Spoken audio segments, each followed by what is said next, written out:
আসসালামাইকুম। আপনারা ভালো আছেন? আমিও ভালো আছি। এই যে খাকরানি পাতা আর এই ডাঁটা পাতা একসাথে মিলাই ভর্তা বানাম। এই যে খাকরানি পাতা দেখেন কীভাবে ভর্তা বানাই। এই খাকরানি পাতা এক ভাবি আমার রান্না দিছে।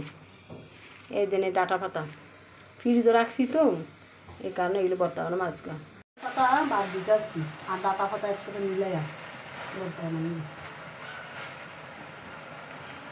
দিকে যে কালিয়া জিরা টালতাস, কালিয়া জিরা একটু টালা হইলে মরিচটা তারপর এই যে রসুন দিয়ে নিলাম।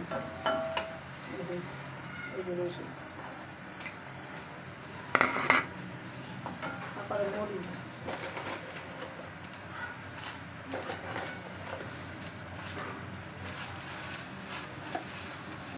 খাকরানি পাতা ভর্তা বানানো যায়। এই যে মরিচ আর এই যে কালিয়া জিরা রসুন এখন বাটুন, এটা সিদ্ধ করছে, এখন এটি বাটুন।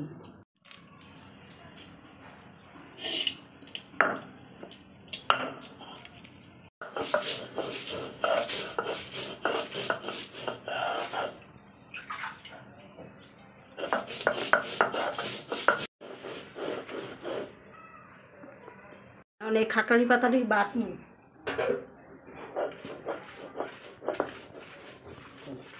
খাকরানি পাতা আমি তেলে দেওয়ার জন্য ভর্তা বানাইছি, অনেক তেলে দিব।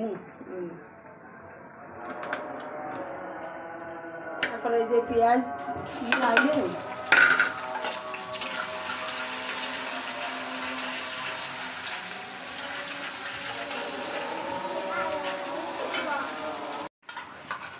বাড়ছি যেন অনেক তেলে দিলাম।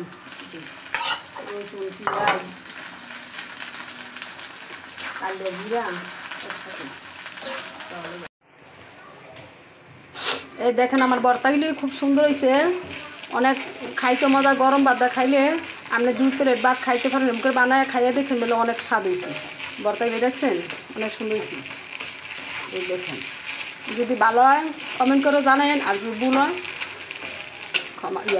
ক্ষমা করুন।